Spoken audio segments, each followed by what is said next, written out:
Hello, everybody. Welcome to our study on the Screwtape Letters. It's been a little while. I got really busy, and then I played way too much Supermarket Simulator. Is the honest exclamation. That's not a good excuse. It's not, but that is what happened. But I am back. It's been a couple weeks, but we're gonna go ahead. We're gonna continue reading through these letters. Just kind of as a general refresher, in case you haven't ever been with me before. This is a series of letters written by C.S. Lewis from the point of view of a demon to his nephew who is trying to cause somebody to fall away from their relationship in God. It's really good because it kind of helps reveal a lot of tricks and tips that demons will use to try to fool you in that way. So just keep that in mind every time they mention, like, the enemy, for example, they actually mean God, because it's all written from that point of view. But yeah, just as we go through these, if you guys have thoughts, comments, if you're with me live, go ahead and leave them, in a comment, and I'll try my best to read it. If you're watching it on YouTube afterwards, just go ahead and leave a comment below. And I love to have thought in Discord. I want to try to go a little bit just beyond the obvious surface reading with this, and hopefully everybody can just get a little bit of extra out of it. So, letter 21. My dear Wormwood, yes, a period of sexual temptation is an excellent time for working in a subordinate attack on the patient's peevishness. It may even be the main attack, as long as he thinks it is the subordinate one. But here, as in everything else, the way must be prepared for your moral assault by darkening his intellect. Men are not angered by mere misfortune, but by misfortune conceived as injury. And the sense of injury depends on the feeling that a legitimate claim has been denied. The more claims on life, therefore, that your patient can be induced to make, the more often he will feel injured and, as a result, ill-tempered. That's kind of a wonderful point Lewis is making right there. It comes from really, it does come from sin, because whether you want to call it covetousness or selfishness, whatever you want to label it as, the entitlement that people can often have is something that will lead only to bitterness. If you get what you feel you're entitled to, there's not a sense of relief or belonging. There might be a short-lived sense of pleasure, but it's we talked about it before, how pleasure is a fleeting thing, and it's not going to last. Long-term, there is nothing to be gained from things that you feel you're entitled to. The entitlement more often will lead to bitterness. It will lead to regret, and it's something that demons will absolutely use to make you stumble and make you fall, because those feelings that come from that are all things that are negative. They are of the demons and of the devils. They are Satan's playground. Nothing in that is of God. That's why God calls you so often not to be selfish, not to think that you have a right to things, aside from the fact that you just genuinely don't. Whenever you keep yourself out of it, which is what so much Christianity is keeping the self out of it, it's much harder to make you embittered and resentful. It's much harder to be angry whenever you realize how truly little you should try to claim anything, if that makes sense. But, and I also like something here that Lewis kind of tacks on is just how lust is basically an eternal battle. There really is no point when lust is going to stop. And this does affect women too, but obviously this is a bigger issue for men typically. That doesn't ever stop. You know, there's points when you get better at battling it. It will lessen. It will have waves when it hits harder. It hits different men differently, obviously. But it's almost a constant, continuous pressure. And if you only focus on one fight or the other, you're almost bound to lose the one that you're not paying attention to. That's why daily prayer and daily communication is so important. It's why praying when you wake up and are getting your day in order is so important, because that's going to set your intention for the rest of the day. People call it meditating. People call it, getting in touch with the world, whatever you want to call it. That's fine. The reality is you need to be praying and getting yourself set, because you're going into battle. You're going into the world. You're going into the enemy's playground. Any soldier knows you can't just waltz in without grabbing your armor, grabbing your gun, and making sure you know the layout. Well, it's the same way for Christians. We need to know what it is we're getting ready to gear up and walk out into, because the enemy's going to be hitting you left, right, and center every single chance they get. Now, you will have noticed that nothing throws him into a passion so easily as to find a tract of time which he reckoned on having at his own disposal unexpectedly taken away from him. It is the unexpected visitor when he was looking forward to a quiet evening, or a friend's talkative wife turning up when he was looking forward to tente. I don't know. That's a new phrase. Tente. That's a new one. Lewis is an expert in his vocabulary and at finding phrases I've never heard. What that Google, this does not help me. Tente in English. Oh, a one-on-one. Okay. I'm glad we had to go through all that effort to find that. But a one-on-one conversation with a friend, yeah. Whenever your friend's wife, or even a friend's friend, like turns up and you're like, oh, now I have to deal with party X, who I was not counting on being a part of this conversation. I'm even guilty of that. I have time whenever I'm planning on spending a singular interaction with a best friend, and then one of their friends, it will like either hop into the call or will be part of it, and I'm like, oh, okay, here's party 3 that I didn't really intend on having here. That's a little annoying. So Lewis is absolutely on point with that. But again, that annoyance is coming from an almost unconscious sense of entitlement. You felt that you were going to have this moment, and you counted on it. You claimed it as yours before it was, and now you feel that it's being wrestled away from you when it wasn't really yours to claim in the first place.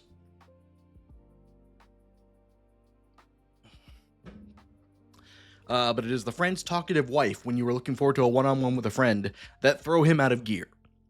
Now, he is not yet so uncharitable or slothful that these small demands on his courtesy are in themselves too much for it. They anger him because he regards his time as his own and feels it is being stolen, as I just said. You must therefore zealously guard in his mind the curious assumption, my time is my own. Let him have the feeling that he starts each day as a lawful possessor of the 24 hours. Let him feel as a grievous tax the portion of his property which he has to make over to his employers, as a gracious donation that further portion which allow to his religious duties. But what he must never be permitted to doubt is that the total from which these deductions have been made are in some mysterious sense his own personal birthright. And that kind of goes into what I was just talking about, really. That's the sense. Your time on Earth is not yours. It's been loaned to you. You are here because you've been given life. You didn't give it to yourself. You didn't give yourself your abilities. You haven't given yourself your time. So the fact that we live in this mindset of it's mine, I've earned it, is Satan takes a zealous pleasure in that, because it's not ours. We don't have a claim to it, right? We're granted it. We're even granted huge portions of it that we can use to our own. But if you just start selfishly, even if your initial thought is, well, that's my time, and that's different than I need time, right? That's not the same thing. To say I need time to myself is one thing. I'm an introvert. I get that way. I need time to myself. I need time to recover. I need time to work. I need time to make projects. I need time even to spend with friends. That's not the same thing as saying this time is mine and I have a right to it and it's being stolen away from me. Okay, those are not the same equivocal statements. So to have that inherent claim on your time is what will cause this trip up that Screwtape is getting into here. You have here a delicate task. The assumption which you want him to go on making is so absurd that, if once it is questioned, even we cannot find a shred of argument in its defense. The man can neither make nor retain one moment of time. It all comes to him by pure gift. I just said this. He might as well regard the sun and moon his chattels. His chattels. Lewis, please stop doing this. I have to have a tab open for define because you use words I don't know. So a personal possession. Okay. He might as well regard the sun and the moon as his personal possessions. He is also, in theory, committed to a total service of the enemy. Again, the enemy meaning God in this regard. And if the enemy appeared to him in bodily form and demanded that total service for even one day, he would not refuse. He would be greatly relieved that if that one day involved nothing harder than listening to the conversation of a foolish woman. And he would be relieved almost to the pitch of disappointment if for 1/2 hour in the day, the enemy said, now you may go around and amuse yourself. And that's so true. We, as people, we want to be useful. It's something that, the demand for personal fulfillment and personal importance would tell you that you don't, but that's not the reality. The reality is we want to be useful. We want to serve a purpose. We want to know that we matter and make a difference. And so if you are called to a purpose and then you are cut free and told go amuse yourself, it does feel a little bit dismissive, right? And it's odd that that feeling can come about after we spend so much personal time trying to demand that 1/2 hour for ourselves and saying, I need it, I'm entitled to it. But the moment we're actually given to it, we say, well, you don't need me? I'm not important anymore? And that's the ludicrousy. That's the thing you have to keep in mind. And that's kind of why you have to approach it from the right mindset, that the time such as you may ever have is a gift, and that you constantly have work that is called upon you to do. And so, yeah, if you were ever then cut loose and told, go amuse yourself, like, I'm done with you right now, that would feel so disappointing and dismissive. And then luckily God doesn't do that. Even in the periods of rest and recovery, he wants to be with us. That is the glory that is his love for us, that he holds that moment for us.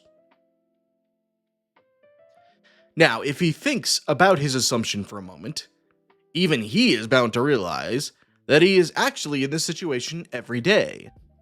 When I speak of preserving this assumption in his mind, therefore, the last thing I mean you to do is to furnish him with arguments in its defense. There aren't any. Your task is purely negative. Don't let his thoughts come anywhere near it. Wrap a darkness around it. This is one of the things I actually make a point of whenever the Bible talks about searching the secret places of your heart. One of the biggest things that will continually damage your relationship with God are the things you don't think about. The enemy loves when you haven't given thought to something, because it means you can just hit a status quo, and status quo is really one of the most damaging things you could have, because it means you don't ever plunder it and try to till it and make anything better out of it. Struggle, whenever you're facing a battle, you're aware of what it is, flat out. That's why one of the greatest lies the enemy loves to tell in regards to lust is, well, it's fine, everybody does it, because that means you're not actually thinking about what you're doing. You're not actually considering what it is you're doing. You're not considering that brief high of pleasure that you're chasing that's going to lead ultimately to nothing but disappointment and unfulfillment. You're completely consumed with that moment, that need, and you're not giving any further thought to it. Well, it's really that way in so many sins. And that's why you're called upon to pray, to have those revealed to you, have those weeds that are hidden under the soil made clear so you can rip them out. Because that's the only way you can ever approach that. Wrap a darkness about it. And in the center of that darkness, let his sense of ownership, in time, lie silent, unexpected, and operative. The sense of ownership in general is always to be encouraged. The humans are always putting up claims to ownership, which sound equally funny in heaven and in hell, and we must keep them doing so. Sorry, getting a little bit dry mouth.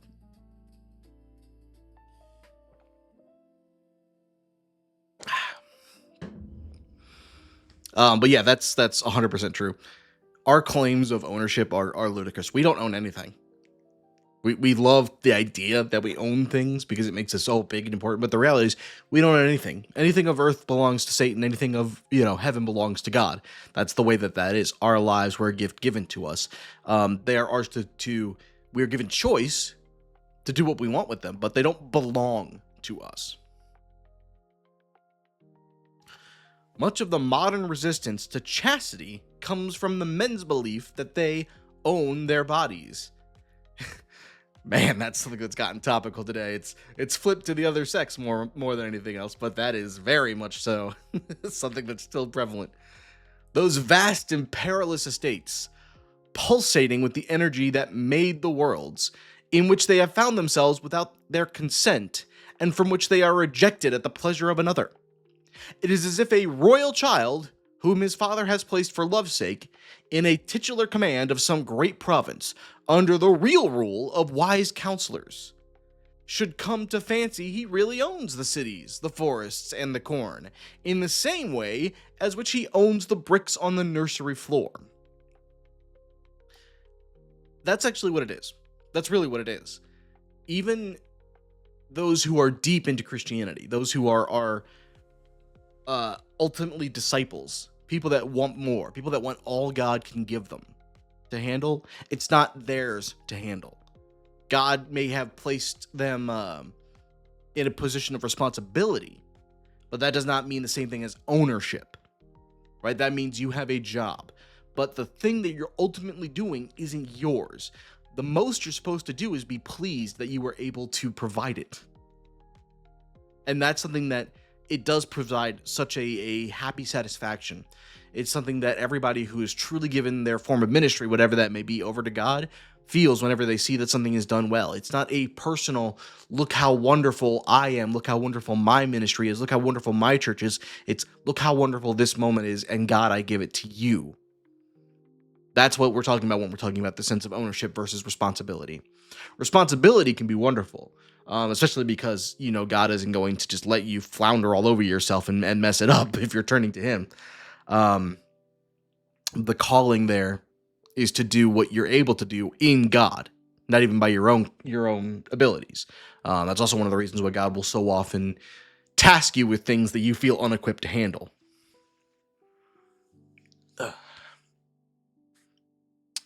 We produce this sense of ownership, not only by pride, but by confusion.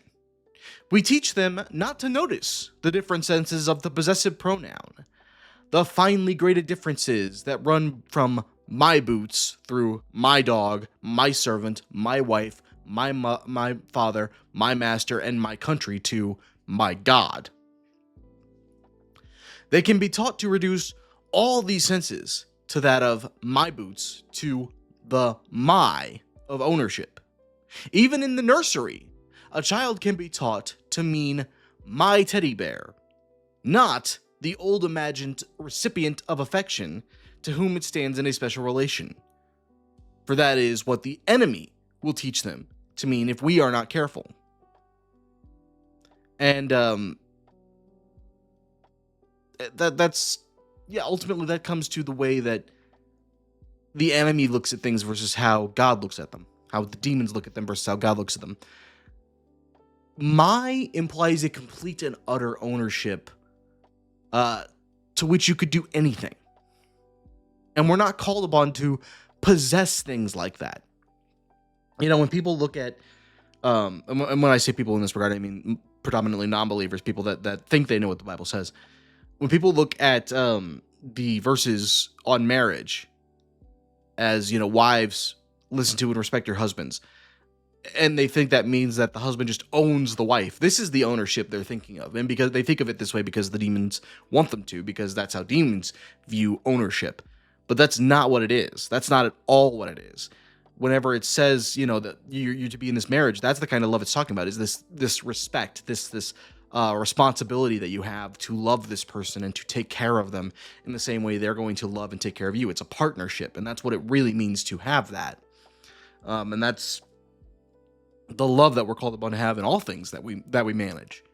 Is not, I could pull this thing to pieces, but I am responsible for this thing, and I love it, and therefore I'm going to cherish it and do right by it. At the other end of the scale, we have taught men to say, my God, in a sense not really different from my boots, meaning the God on whom I have a claim for my distinguished services, and whom I exploit from the pulpit, the God I have done a corner in. And that's also very true. Whenever certain people, and I certainly won't say this is by all an encompassing thing, but there are certainly pastors and preachers and priests who use the phrase my God, and they mean this God whom I have put in my box, this God who I have earned. And again, that goes right back into that possession. You haven't earned it. God gave you life, and you're choosing to come back to him. That's what your Lord is. It's not an ownership thing. That's why I don't really like the phrase "my God" unless you mean it in that sense, and because our language is the way it is, it so often points it in the wrong direction, if I could put it that way.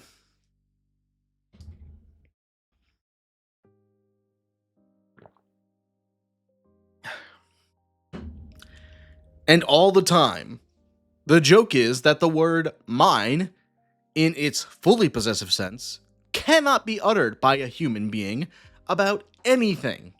I mentioned this earlier. In the long run, either our Father, meaning Satan, or the enemy, God, will say mine of each thing that exists, and specifically of each man. They will find out in the end, never fear, to whom their time, their souls, and their bodies really belong. Certainly not to them, whatever happens. At the present, the enemy says mine of everything that is on the pandentic, legalistic ground that he has made for it. Our Father hopes to say, in the end, mine of all the things on the more realistic and dynamic ground of conquest. Your affectionate uncle, Screwtape. That's actually a wonder. Well, so many of these letters have done really, really well, but there are definitely a few that stick out. I think Lewis really knocked it out of the park, and this is definitely one of those. I think he absolutely nailed it, despite his insistence on a vernacular that it makes me retreat to a defined tab of Google. But yeah, no, I think he's just absolutely correct on this. I don't even have any additional notes really other than to translate and delve into it, but what he's saying here is just completely bang on the money, and I think it's wonderful. On to letter 22. My dear Wormwood, so your man is in love, and in the worst kind he could possibly have fallen into, and with a girl who does not even appear in the report you sent me. You may be interested to learn that the little miss... I'm so sorry. This is completely a side thing. I saw this and this distracts me. I got reamed out by a publicist I was going to use for this type of that. Essentially a that which you could take out of the sentence. And she's like, oh, you see that with new writers. Totally distracted me. I'm sorry. That's not remotely relevant to the rest of this. That just... My brain screamed at me and I couldn't help but see that. That's not on you guys. That's on me. You may be interested to learn that the little misunderstanding with the secret police, which you tried to raise about some unguarded expressions in one of my letters, has been tided over. You were reckoning on that to secure my good offices, you will find yourself... if you were reckoning on that to secure my good offices, you will find yourself mistaken. You may pay for that as well as your other blunders. Meanwhile, I enclose a little booklet just issued on the new House of Correction for incompetent tempters. A not so thinly veiled threat against his uncle, because again, that's the way the demons work. It is a profuse... Oh my gosh, that's a hard sentence. That's a hard word to say. It is a profusely illustrated, and you will not find a dull page in it. I have looked up this girl's dossier, and I am horrified at what I find. Not only a Christian, but such a Christian, a vile, sneaking, simpering, demure, monosyllabic, mouse-like, watery, insignificant, virginal, bread her in bud miss. That is a heck of a stream of sentence of description there. But yeah, I mean, let's actually pick apart what he's saying here. He's talking about a woman who is meek, right? Somebody who is quiet, unassuming, but somebody who is very set in what she is, right? That's why he calls her sneaking and simpering, monosyllabic. Obviously virginal, meaning the direct, assuming. There's nothing wrong with this. This is, in every sense, the kind of woman that men in the church should want to marry. But obviously that infuriates the demons because this is something they can't twist to their benefit and their use. The little brute. She makes me vomit. She stinks and scowls through the very pages of the dossier. It drives me mad the way the world has worsened. Again, this is all from the point of view of the demons. So Screwtape here is just throwing an utter fit at this woman the patient has fallen in love with. It's the worst possible woman he could fall in love with for their designs. We have had we'd have had her to the arena in the old days. That's what her sword is made for. Not that she'd do much good there either. A two-faced little cheat, I know the sort, who looks as if she'd faint at the sight of blood and then dies with a smile. A cheat in every way. Looks as if butter wouldn't melt in her mouth, yet she has satirical wit. The sort of creature who'd find me funny. I love the fury that Lewis is attributing to demons with people like this. Somebody that, yeah, like, there is something where, and I say this with, like, the greatest pulse rating asterisk on it, there is a laughter that comes whenever you see the way that demons are and the way that they think of things. Now, that's not the same thing as dismissive, right? You can't dismiss them. You can't think them not a threat. They are. And you absolutely have to tackle them at that. But whenever you see the vain, little greedy, horrible way that they think and the limits of their understanding and how infuriated that makes them, it can absolutely be very funny. And I would love to see a realm of comedy around that. I think there's a lot that can be picked apart there if you did it carefully.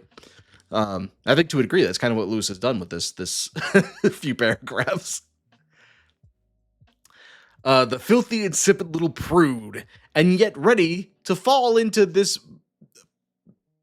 Okay, Lewis, we're gonna assume that's a sentence that I don't have a translation for.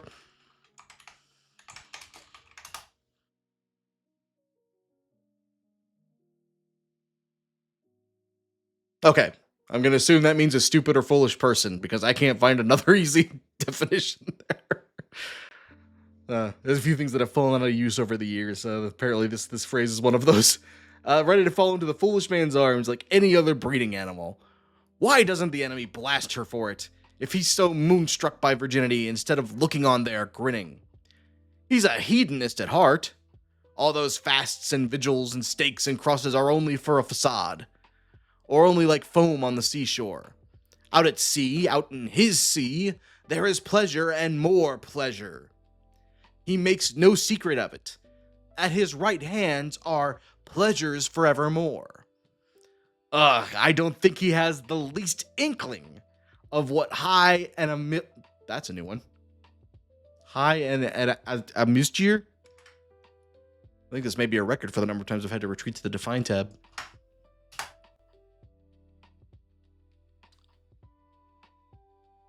Okay, so basically saying this is severe and harsh where there's no luxury or no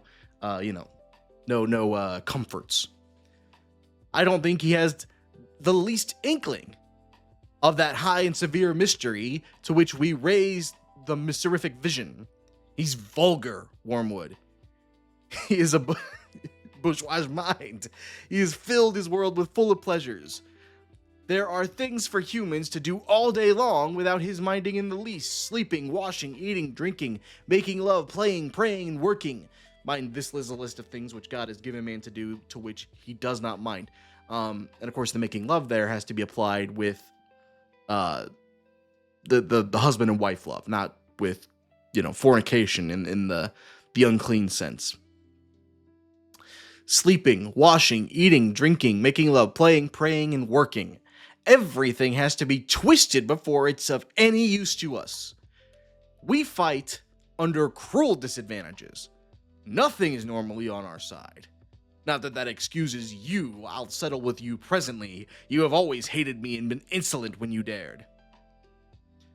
I like this because it brings to mind an old quote that's often attributed to Tolkien, although I don't know that he said it first. But that evil does not create. Evil is only capable of twisting and perverting what good is made. And that's how demons have to work. They have to twist and pervert everything before they have a ground to stand on. And that's absolutely something he's hitting on here. It's part of why this woman infuriates Screwtape so efficiently, is that he's seeking, it's hard to pervert purity. And that's really what it comes down to, is this sense of purity and the sense of unstained, happiness. Then, of course, he gets to know this woman's family and whole circle. Could you not see that the very house she lives in is one in which Could you not see that the very house she lives in is one that he ought never to have entered. The whole place reeks of that deadly odor, meaning kind of the spirit, the grace of God, which does permeate the place that his followers dwell. The very gardener, though he's only been there 5 days, is beginning to acquire it. Even guests after a weekend visit carry the smell away with them. The dog and the cat are tainted with it, and the house is full of impenetrable mystery. We are certain it is a matter of first principles, that each member of the family must in some way be making capital out of the others. We can't find out how. Again, this is what I talked about when there is a comedy in the way the demons look at things. Because here we have this example of this family that is truly loving, pure, wonderful, drenched in the spirit, and the demons just can't figure out what they're getting out of this. They're like, what are they gaining? Because they don't understand it. They guard as jealously as the enemy himself the secret of what really lies behind this pretense of disinterested love. The whole house and garden is one vast obscenity. It bears a sickening resemblance to the description one human writer made of heaven, the regions where there is only life, and therefore all that is not music is silence. That's an interesting quote. I wonder, is that from? I wonder if that's one of Lewis's quotes there. Oh, come on, give it to me, please.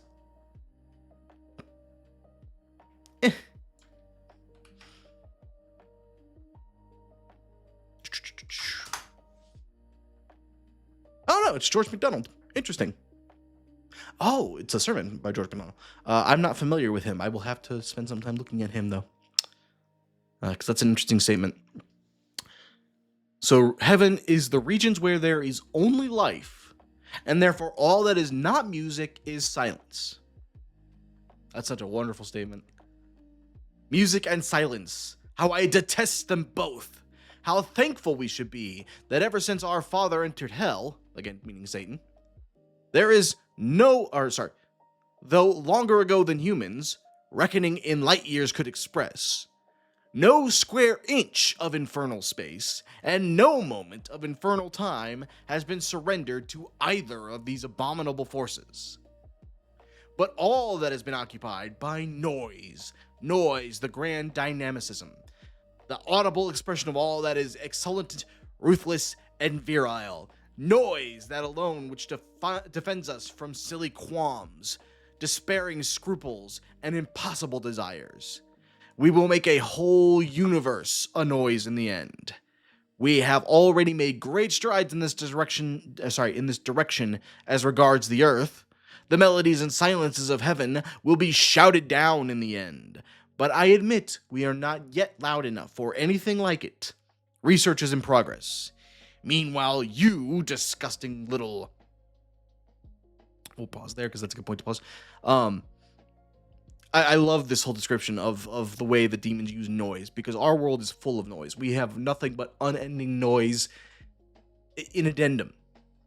And the problem is that the enemy thrives in the mindless noise. It's one of the things, like, we define New York as a city that never sleeps. Well, there's a reason that it's one of the most vast, sinful places that there is in our country. Certainly not that there isn't competition for it in all sorts of different corners. But this attitude of the unending noise, the hum of the world, if you want to call it that, is not a good thing, because it disables you from hearing God or from taking part in the silence and reflecting. It's one of the things why I think I've long held a theory that the increase, particularly of ADHD, is due to the increase of demonic influence over the world.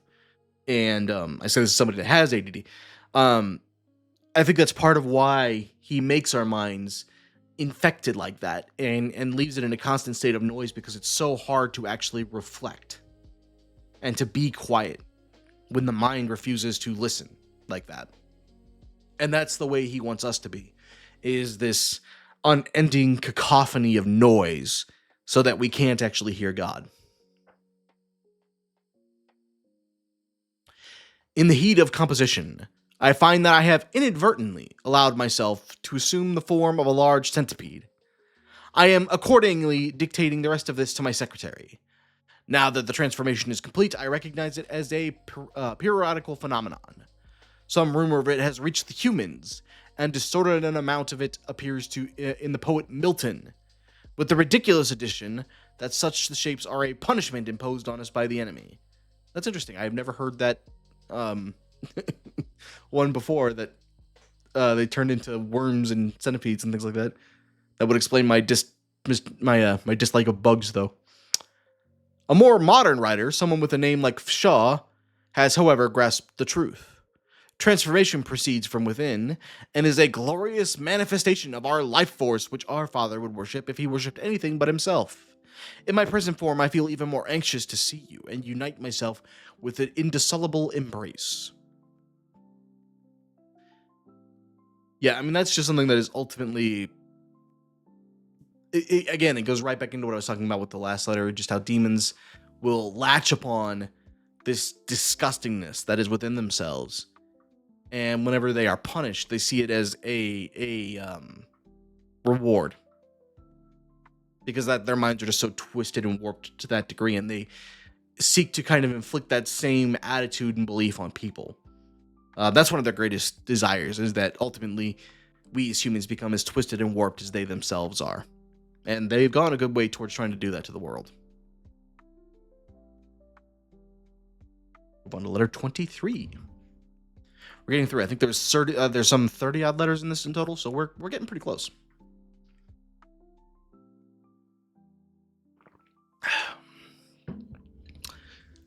My dear Wormwood, though this girl and her disgusting family, mind you, this is the girl that the patient has fallen in love with, who is a good, meek Christian girl.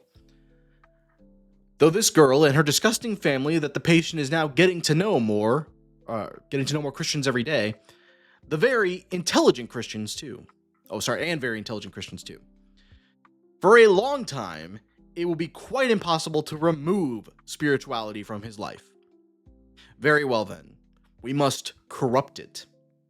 No doubt, you have often practiced transforming yourself into an angel light as a parade ground exercise. Now is the time to do it in the face of the enemy. The world... I also like that he capitalizes world there. It's something that you'll find in different scriptures when something is given a prevalence as being kind of a prime thing. The first letter is capitalized. It's done in particular with Jesus. When they refer to him as rabbi, it's capital R rabbi. It's not just rabbi. Or when they call him the prophet, it's capital P prophet. Sorry, my lights are doing a thing. But it's capital P prophet. It's not just prophet. The world and the flesh have failed us.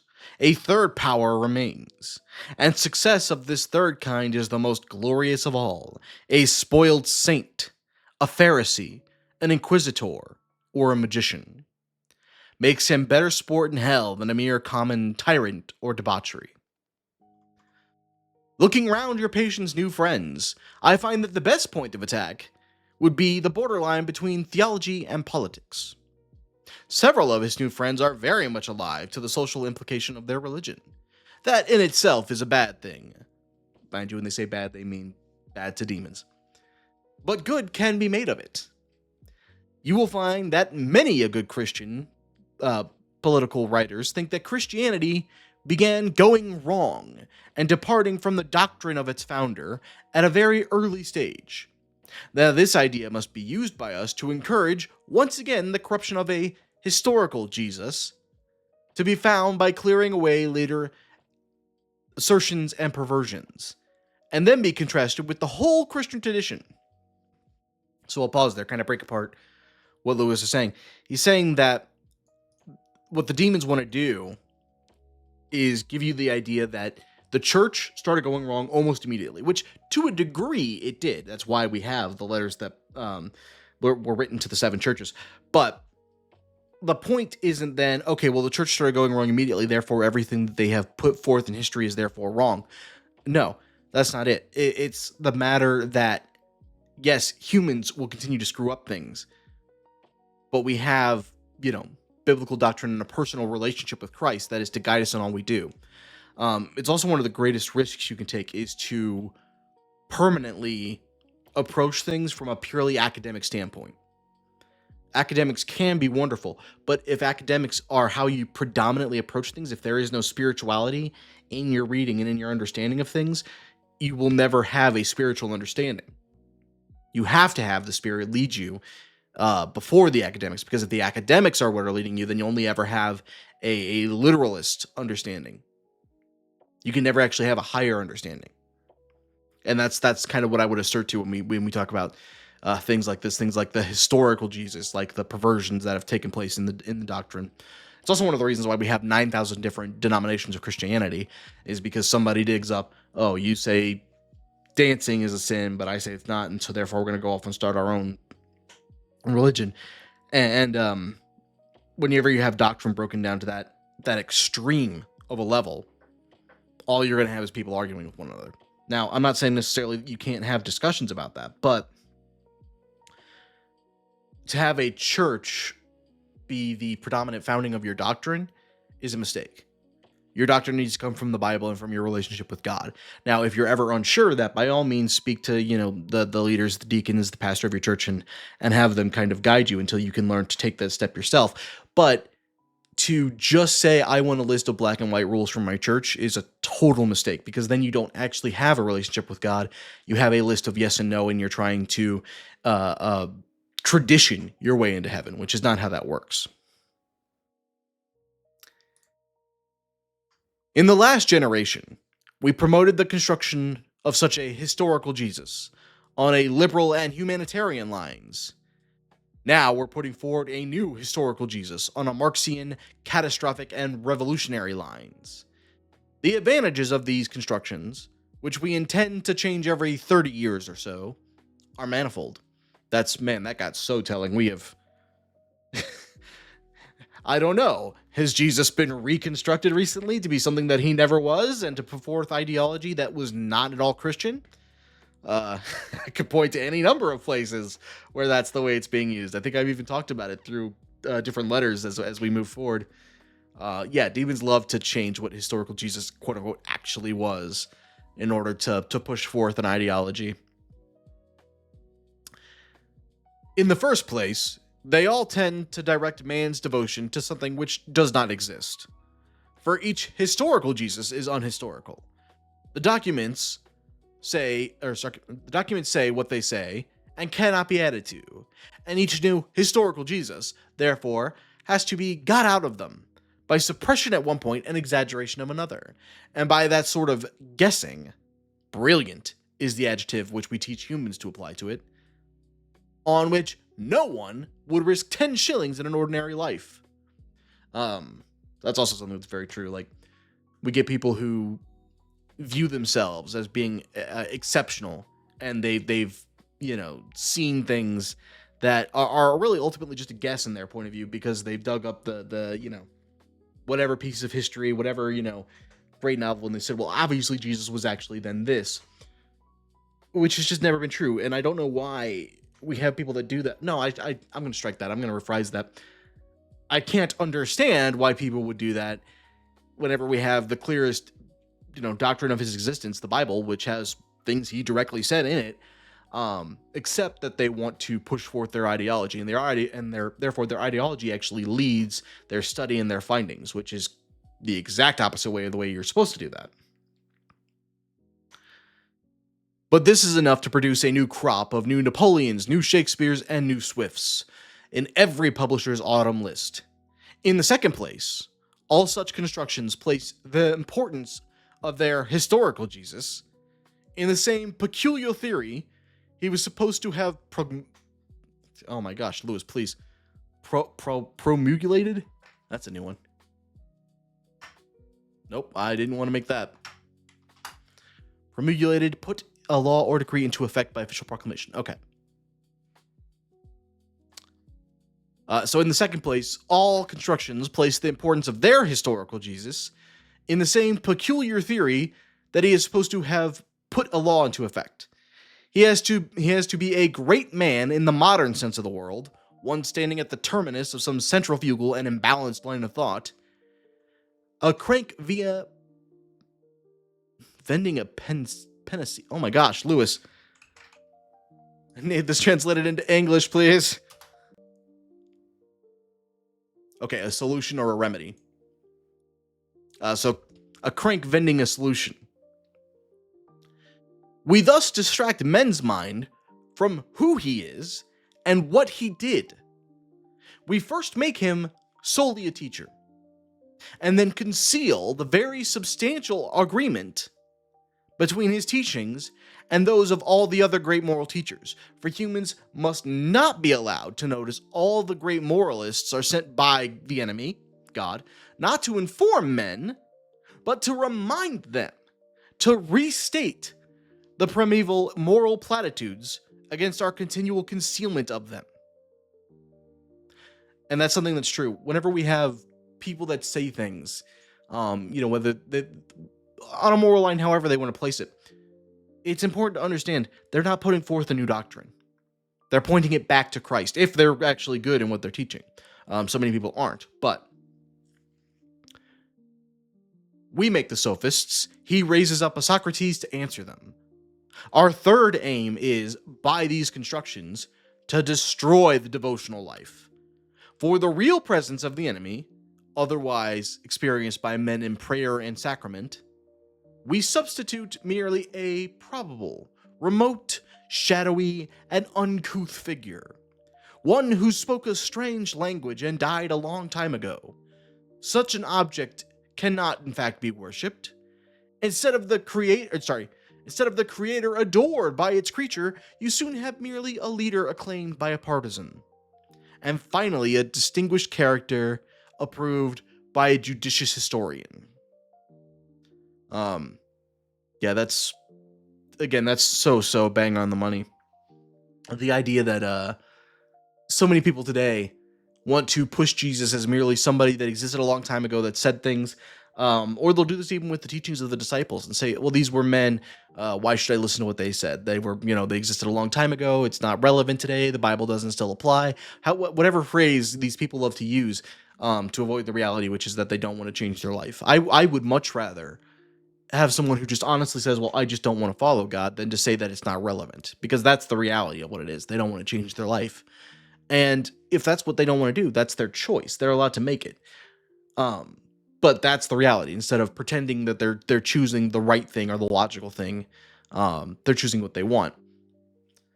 And they love to twist it into this idea that, oh, well, that was long ago, it doesn't apply anymore. And it transforms what should be a personal relationship to this wonderful and creative and loving God into that shadowy figure, into this idea, into this kind of nebulous force. And fourthly, besides being an unhistorical in the Jesus it depicts, religion of this kind is false to history in another sense. No nation, and few individuals, are really brought into the enemy's camp by the historical study of the biography of Jesus, simply as biography. One of the biggest cases I know of that is an exception to that, and I believe it was written far after Lewis's time, is A Case for Christ, which, if you haven't read it, I would recommend taking a look at. It's a investigative journalist whose wife became a Christian, and they were both atheists before them. And he basically told her, if I can convince you that the Bible isn't true, historically, then we'll agree to give this up. And he delved into everything he could. Everything he dug into proved the Bible more and more accurate. And he did, like every single line he went down, everything was confirmed to be correct. And it's a really, really fascinating read. I haven't read it in a long time, but I should probably pick it back up and go through it again. Maybe we'll do it here for a study at some point. But it's a wonderful, wonderful read, really. But yes, I would agree with Lewis's statement in the general that, again, we talked about this not so long ago. If you approach it purely from the academic standpoint, it's not really going to cause a spiritual awakening, because it almost can't. Indeed, materials for a full biography have been withheld from men. The earliest converts that were converted by the simple historical fact, the resurrection, and a single theological doctrine, the redemption, operating on a sense of sin which they already had, and sin not against some not against some new fancy dress law produced as a novelty by a great man, but the old Platindigenous universal moral law which they had been taught by their nurses and mothers. The Gospels came later and were written not to make Christians, but to edify Christians already made. The historical Jesus, then, the historical Jesus, then, however dangerous he may seem to be to us at some particular point, is always to be encouraged. About the general connection made between Christianity and politics, our position is more delicate. Certainly, we do not want to allow men to, certainly we do not want men to allow their Christianity to flow over into their political life. For the establishment of anything like that is really just a society that would be a moral disaster. On the other hand, we do want, and very much want, to make men treat Christianity as a means. Preferably, of course, as a means to their own advancement, but failing that, as a means to anything, even to social justice. The thing to do is to get a man at first to a vague social justice as a thing which the enemy, God, demands, and then work on him to the stage which he values Christianity because it may produce social justice. I've even spoken on this before, the idea that people say, oh, well, I think Christianity teaches good morals, but I don't really believe in God. Well, that's exactly what he's talking about in this case. It's good, but because it achieves an end I want. For the enemy will not be used as a convenience. Men or nations who think they can revive the faith in order to make a good society might just as well think they can use the stairs of heaven as a shortcut to the nearest chemist shop. Fortunately, it is quite easy to coax humans round this little corner. Only today I found a passage in a Christian writer where he recommends his own version of Christianity on the grounds that only such a faith can outlast the death of old cultures and the birth of new civilians. You see the little rift? Believe this, not because it is true, but for some other reason. That's the game. Your affectionate uncle, Screwtape. And I think with that is probably a decent point to go ahead and end our readings for the day. But yeah, I hope you guys got some idea out of that, even somewhere in my insane rantings and picking apart and frequent use of the Define tab of Google. But yeah, so I think Lewis he's bang on the money with so much of this stuff, and it's something that's so important to make sure we're understanding and studying and applying, and again, not just studying from an academic standpoint, but studying from the spiritual, from the revelation standpoint as much as possible. But I hope you guys had a wonderful time, have a wonderful day, and I will see you guys all next time.